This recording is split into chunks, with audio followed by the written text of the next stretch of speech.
Meanwhile, in the commercial area, Hongda and his group successfully infiltrate the area and begin eliminating other players while plundering their resources. The leader of the group being attacked confronts Hongda, asking if this was his plan all along, to lure them here under the pretense of cooperating to search for resources, only to backstab them once the search is complete. Hongda sadistically affirms and coldly says that they shouldn't blame him, as all of this was ordered by his boss, Zhang Hao, and there's nothing he can do. The leader then asks if Hongda isn't afraid of the consequences, warning that such actions will turn their group into public enemies. Hongda replies that he dislikes doing this too, but since it's the boss's order, he has no choice. However, since there aren't many witnesses here, he offers to let them go if they leave behind their storage rings, which will allow him to report their deaths to Zhang Hao. The leader hesitates but eventually asks if Hongda is really going to let them live. Hongda assures him that he will, on the condition that they spread the story that Zhang Hao ordered the ambush but leave out his name. The leader accepts the deal, and without hesitation, he quickly hands over the rings before fleeing with his group. The real reason Hongda let them go is so they can spread the false story he fabricated about Zhang Hao ordering the ambush. As the lies spread, they will ruin Zhang Hao's reputation, which is precisely what Hongda has wanted ever since the day Zhang Hao attacked him. On a distant rooftop, two people in suits were watching the scene unfold and waiting for the group to let their guard down. The moment it happens, one of them raises a sniper rifle, takes aim at Hongda, and pulls the trigger. The shot hits its mark, sending Hongda flying while his friends are left shocked by the sudden attack. Later, a player from Hongda's group safely arrives at the gymnasium, and in a panic, he informs everyone that Hongda has been shot and taken by a group of foreigners. Zhang Hao tells him to calm down and explain the situation clearly, to which the guy replies by lying that they were following Zhang Hao's instructions and searching for resources in the commercial area without provoking anyone. However, they were suddenly attacked by a group of foreigners who wiped out their entire group using guns. Zhen Yu then asks him how he managed to escape and if there are any survivors left. The guy informs her that aside from him and Hongda, everyone else is dead, and he didn't escape. The foreigners let him go so he could deliver the list of resources to Zhang Hao. They warn that if the resources on the list aren't delivered to the designated location by tonight, they will kill Hongda and bring a large group to attack the camp. Zhen Yu reads the list and is shocked to see that the foreigners are demanding more than half of the camp's entire resources. Although she doesn't read the list out loud, the other players start to panic, especially after learning that the foreigners have guns. They begin considering whether they should leave the camp altogether. Zhang Hao reassures them, saying everything will be fine. He points out that this city is a gathering area for the Chinese players, so the foreigners are likely bluffing and won't dare to cause trouble here. With that settled, he also reads the list and finds the demands not as harsh as they could have been, considering the foreigners have guns. He notes that although Hongda's group lost some resources, they can always gather more. However, what worries him most is the possibility that the foreigners will eliminate them, even after receiving the supplies. Worried, Zhen Yu asks him if he is truly planning to hand over the resources, despite the potential for betrayal. Zhang Hao tells her not to worry, as he has another plan to rescue Hongda. Meanwhile, Zhang Chen and Xiao Shi arrive at the bunker's location, where they find a cave. Since the area inside is too large, they decide to split up to locate the mechas faster. Upon entering the cave, Xiao Shi is shocked to see an enormous nest occupying nearly the entire space. Its sheer size leaves her confused about how to find the bunker's entrance or the mechas. As she shouts to Zhang Chen, saying she's trying her best to find the mechas and for him to call out if he finds them, something suddenly falls near her, startling her. When she looks closely, she realizes it's a venom breeder, which terrifies her at first. However, she quickly remembers that they only attack her when she's with other humans, and usually leave her alone due to her unique trait. This realization annoys her, and on a whim, she asks the creature if it knows where the armed mechas are. As expected, it doesn't respond and simply stares at her. But after a brief pause, the creature shakes its head, possibly signaling that it doesn't know the location of the mechas.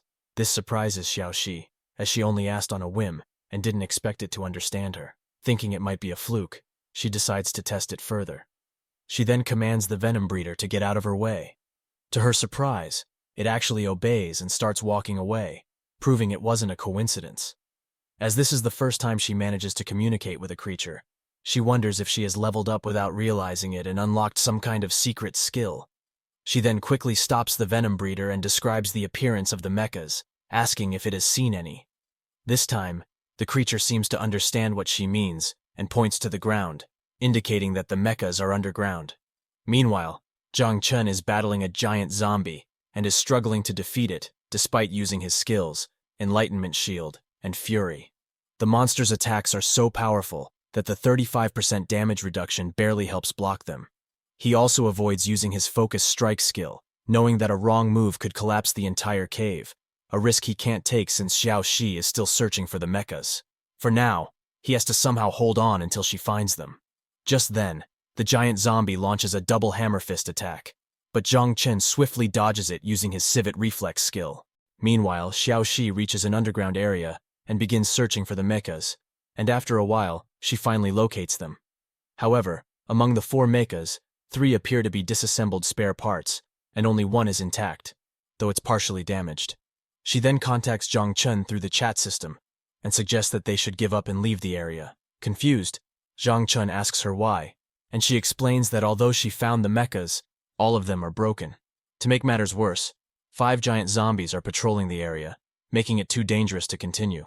Zhang Chen then turns on the video chat and notices that one of the mechas is somewhat intact and could be repaired using the skill he got from Zhao Shi Yue. Xiao Shi notices his injuries and asks what happened, to which he replies that he was attacked by a giant zombie.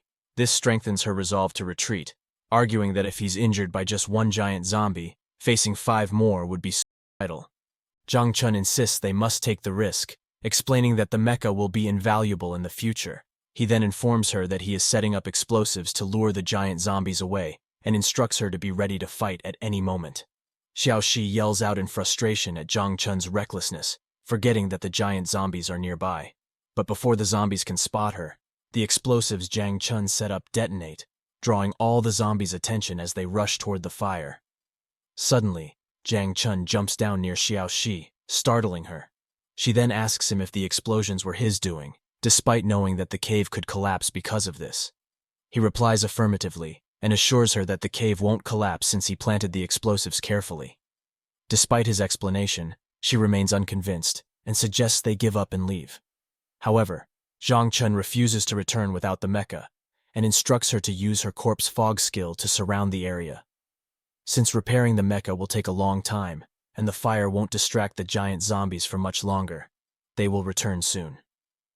Zhang Chen then uses his material collection skill to scavenge parts from the broken mechas and begins repairing the intact one, which has already consumed 10 energy cores despite showing 0 progress. As Xiao Shi activates her corpse fog to cover the area, Zhang Chen holds her hand and transfers 100 grenades he collected recently. He instructs her to use them to lure the zombies when they arrive. The idea of luring so many giant zombies by herself terrifies Xiao Shi, and she cries out, saying she doesn't want to die. Zhang Chen sighs and tells her to believe in herself, reminding her that this is only the first stage of the game and that the challenges will become much harder in later stages. So they just have to get used to facing dangers like this, and if they can get this mecha out of here, it will greatly improve their chances of survival in the future. Just then, the group of giant zombies returns, and Xiao Shi quickly finishes surrounding the area in corpse fog before rushing toward them. Although she has accepted the task, she makes Zhang Chen promise to save her as soon as the mecha is repaired. Zhang Chen reassures her, vowing to save her even if the repairs aren't complete, as they are partners in this. After Xiao Shi leaves to distract the zombies, Zhang Chen notices that the repairs have progressed to 3%, but have already consumed 57 energy cores. He realizes how quickly the materials and energy cores are depleting and wonders how much progress is needed before the mecha becomes operational. Meanwhile, Xiao Shi yells at the giant zombies to grab their attention. She then fires a rocket launcher at them and runs in the opposite direction from Zhang Chen, luring the horde away. The zombies quickly close the distance and attack her, but she manages to dodge their every strike. She then throws grenades at them, trying to slow them down. A few moments later, after exhausting all her ammunition and grenades, Xiao Shi uses corpse fog directly on the zombies to slow them down. However, she is extremely exhausted, and with no signal from Zhang Chen, it means the repairs aren't finished yet. Knowing she can't ask for his help, she decides to stall the zombies for as long as possible, even if it means risking her life. As she uses her corpse fog skill again, she suddenly hears something coming out of the cave at a very high speed. It turns out to be Zhang Chun operating the mecha. Taking a closer look, she realizes the mecha isn't completely repaired. Because of the corpse fog, Zhang Chun has a hard time seeing his surroundings. But thankfully, he spots Xiaoxi just before she is about to be attacked and rushes through the zombies to reach her. He then lands near her and explains that due to a lack of materials, he wasn't able to fully repair the mecha, which is why it can only fly for now. Since it won't be of much help in fighting the zombies, he instructs her to drive it home while he lures the zombies away. Zhang Chun then gets out of the mecha and rushes toward the giant zombies, shouting back to Xiaoxi to be careful driving the mecha, as it might be the last one left in the world. He then attacks the giant zombies to distract them, while Xiaoxi gets inside the mecha, promising him that she will not let it get destroyed since they risked their lives obtaining it. Just then, a giant zombie tries to attack the mecha, but thankfully Zhang Chun stops it and counters with Focus Strike. This gives Xiaoxi enough time to start the mecha, and she quickly manages to fly away. Zhang Chun feels relieved that the mecha is safely out of danger.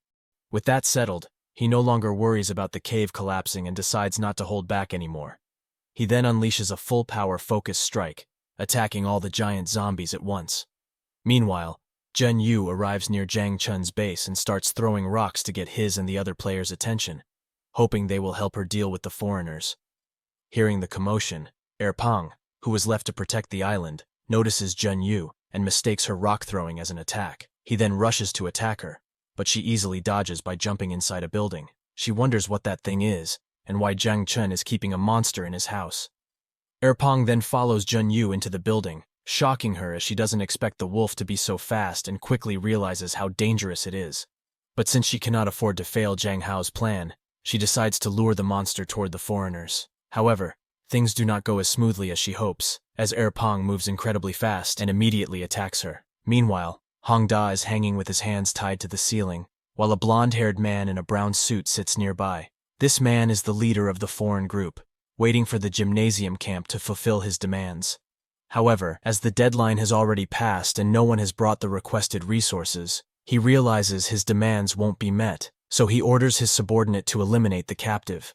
Following the order, a man wearing glasses begins dousing Hongda with gasoline.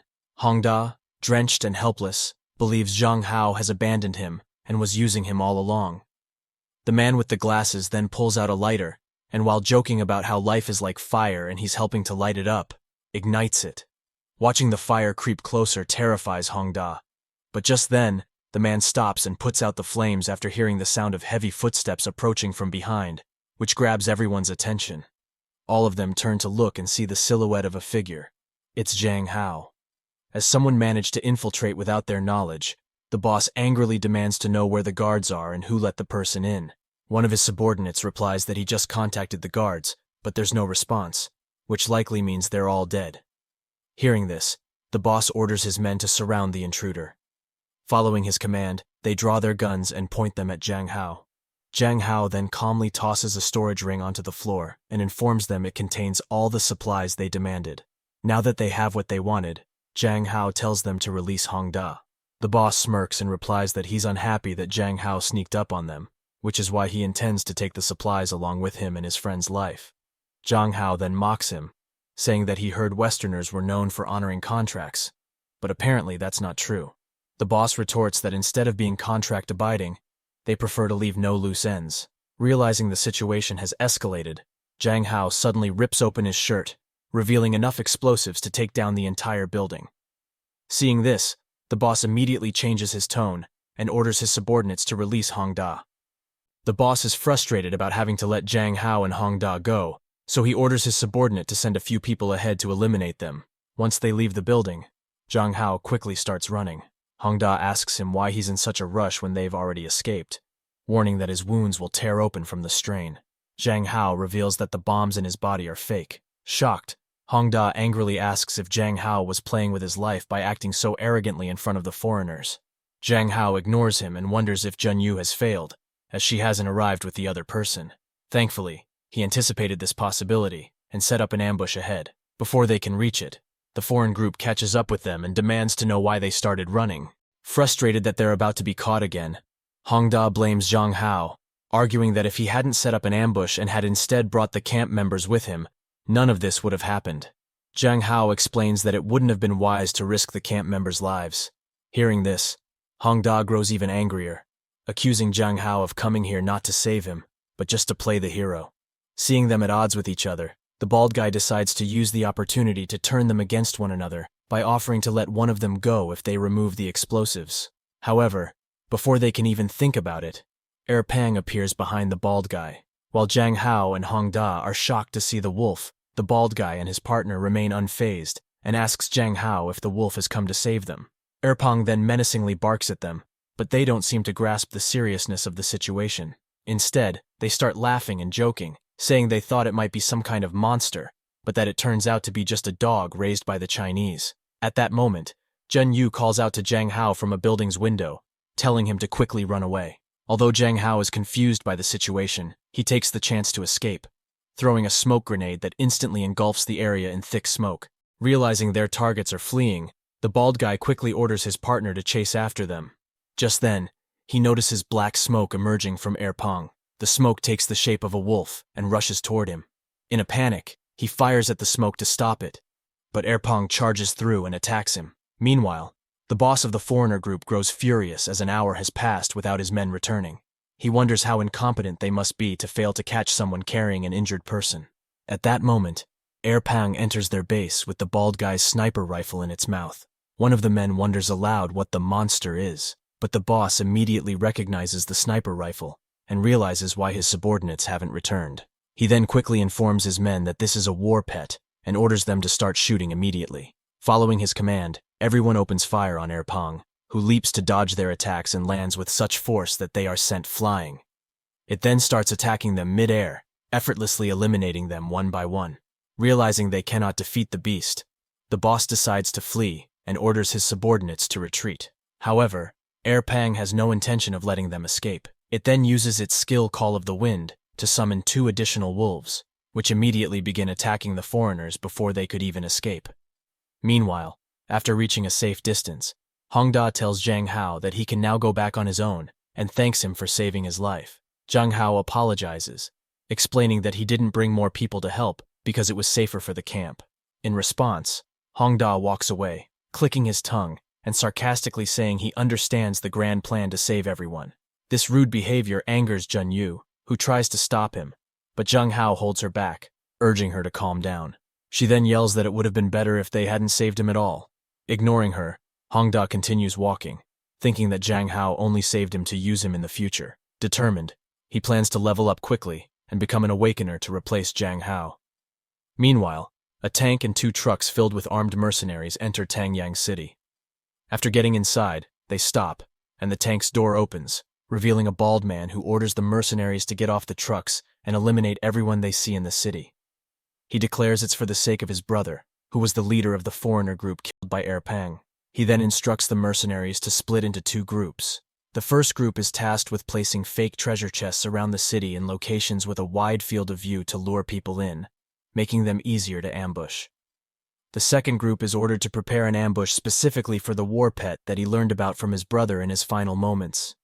At the same time, Hongda is hiding nearby and witnesses the entire scene. Shocked by the sight of armed mercenaries and a tank, Hongda realizes that the city is doomed.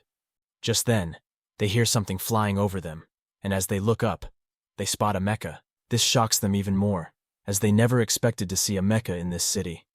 Their boss also has the same thought and quickly tells everyone to hide. Meanwhile, as Xiao Shi pilots the mecha back to the base after parting with Zhang Chun, she notices the foreign mercenaries and wonders what they're doing in this city. However, when she sees them running with weapons in hand, she quickly realizes they came with bad intentions. So she decides to scare them off, and although she would have attacked them outright, she refrains because the mecha is currently only capable of flying, and she promised Zhang Chun not to let it get damaged. She lowers the mecha and flies near them to make it appear as though she's chasing them, successfully scaring the mercenaries, who scramble back into their trucks in panic and flee the city. Satisfied with the result, Xiao Shi decides to head back to the base while Hongda hides, doing his best not to be seen by the mecha. As the mecha leaves, he can't help but feel amazed by the crushing victory he just witnessed. The gap in power is so vast that even if he had every weapon imaginable, he knows it would still be impossible to defeat the mecha. This realization makes him understand that the strong always slaughter the weak, and he becomes determined to grow stronger. He then notices the foreigners' fake treasure chest, which they forgot to take. Since no one is guarding it, Hongda decides to check it out. Even though it's fake, it might still contain valuable resources. After carefully looking around and confirming the area is completely empty, he emerges from the bush and opens the chest. Inside, he finds an intermediate rank physique enhancement potion and a gun. Far more than he expected. With these resources in hand, he vows to become an awakener sooner than Jang Hao and return to the camp as a king. Meanwhile, Erpang returns to the safe base with many storage rings and a sniper rifle, surprising Zhao Shi Yue, who praises the wolf for doing a great job. Shortly after, Xiao Shi arrives with the mecha, surprising Zhao Shi Yue even more, as this means Zhang Chen has succeeded in securing it. Later, Xiao Shi explains to Zhang Chen that she scared away some foreigners who may have come to take revenge on Erpang. She concluded this after checking the loot Erpang brought back, which seems to belong to the foreigners. Hearing this, Zhang Chen sighs in relief and praises her, saying she might have accidentally saved the whole city. However, Xiao Shi points out that she only scared them off, and now that there's no mecha chasing them, they might return. Or worse, they might already be in the city. Zhao Shi Yue then asks what they should do next. Xiao Shi suggests leaving the city, as the foreigners have a large number of people and tanks. She worries that the rocket launchers won't be enough to stop them, especially since Zhang Chen is injured from fighting the giant zombies. However, Zhang Chen refuses to give up the place they worked so hard for, and instructs them to go to the city, find the foreigners, and avoid confronting them directly. Instead, he tells them to ambush the foreigners using the sniper rifle Erpang brought. He also promises to join them soon. Worried Zhao Shi Yue argues that what Zhang Chen needs right now is rest and recovery, warning that taking any more risks will only lead him to his death. Zhang Chen assures her that he'll be fine, as he already has a plan to deal with the foreigners. Although he would prefer to use the mecha, repairing it fully requires 10,000 energy cores, which he doesn't have at the moment. On top of that, due to the next phase starting soon, the ranks of zombies have temporarily dropped significantly, and they rarely drop energy cores anymore. For now, the only way to obtain energy cores is by defeating elite crawlers or stealing them from other players. Nevertheless, Zhang Chen is confident that his current plan is enough to deal with the foreigners and doesn't require the mecha for now.